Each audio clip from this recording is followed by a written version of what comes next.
మొదటిసారి కాదు, ఇంత ముందు కూడా ఎన్నోసార్లు జరిపించాము. ఇప్పుడేంటంటే రాష్ట్రం ఏర్పాటైన తర్వాత మొట్టమొదటి కాబట్టి ఎన్డీఏ విజయ శంఖారావంగా నామకరణం చేస్తున్నాం. ఈ విజయ శంఖారావంలో దేశాన్ని ఏ విధంగా అభివృద్ది చేయనున్నారు, అదేవిధంగా రాష్ట్రాన్ని ఏ విధంగా ముందుకు తీసుకెళ్లనున్నారో స్పష్టంగా ఈ యొక్క వేదిక ద్వారా రాష్ట్ర ప్రజలకి సందేశం ఇస్తారు. కాబట్టి తప్పకుండా ప్రజలంతా కూడా తెలుగుదేశం వైపు చూస్తా ఉన్నారు.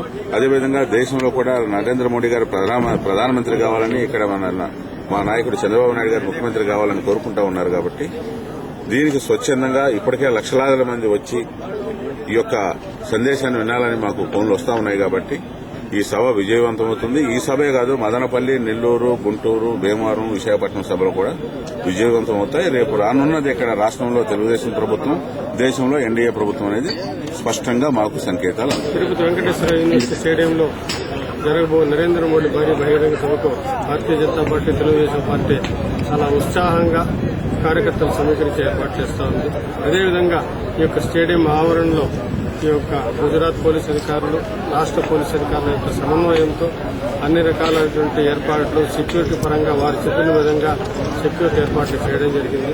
ప్రజలకు ఎటువంటి ఇబ్బంది కలగకుండా ఈ యొక్క బహిరంగ సభను వీక్షించే ఏర్పాట్లు కూడా భారతీయ జనతా పార్టీ, తెలుగుదేశం పార్టీ కలిసి ఇక్కడ ఏర్పాటు చేస్తున్నది. 1,00,000 వాటర్ ప్యాకెట్లు ఇక్కడ ఏర్పాటు చేయడం జరిగింది. అదేవిధంగా పార్కింగ్ కోసం campus school, Venkateswara arts college ground, తర్వాత గుజరాత్ పోలీస్ అధికారులు, రాష్ట్ర పోలీస్ అధికారులతో సమన్వయం చేసుకుని ప్రత్యేక సమావేశం ఏర్పాటు చేసి భద్రతా పరంగా తీసుకోవాల్సినటువంటి చర్యలన్నీ చెప్పారు. వారి సూచనలకు అనుగుణంగా ఇక్కడ భద్రతా ఏర్పాట్లు అన్ని చేయడం జరిగింది. బ్యారికేడ్లు వేయడం కానీ, ఫెన్సింగ్ చేయడం కానీ అన్ని రకాల ఏర్పాట్లు పూర్తిగా జరగడం జరిగింది. అదేవిధంగా అభిమానులను, కార్యకర్తలను యొక్క సభాస్థలికి వచ్చేటప్పుడు మొబైల్ ఫోన్స్ తీసుకురావద్దని చెప్పడం జరిగింది. దానికి కూడా సహకరించాల్సి ఉంటుంది. వాటర్ బాటిల్స్ రాకూడదు, నిషిద్ధ వస్తువులు కానీ, అగ్గిపెట్టెలు కానీ, సిగరెట్ ముక్కలు కానీ ఏవీ లేకుండా బహిరంగ సభ ప్రాంగణానికి రావాల్సిందిగా ఈ సందర్భంగా ప్రజలను కోరుకుంటున్నాం.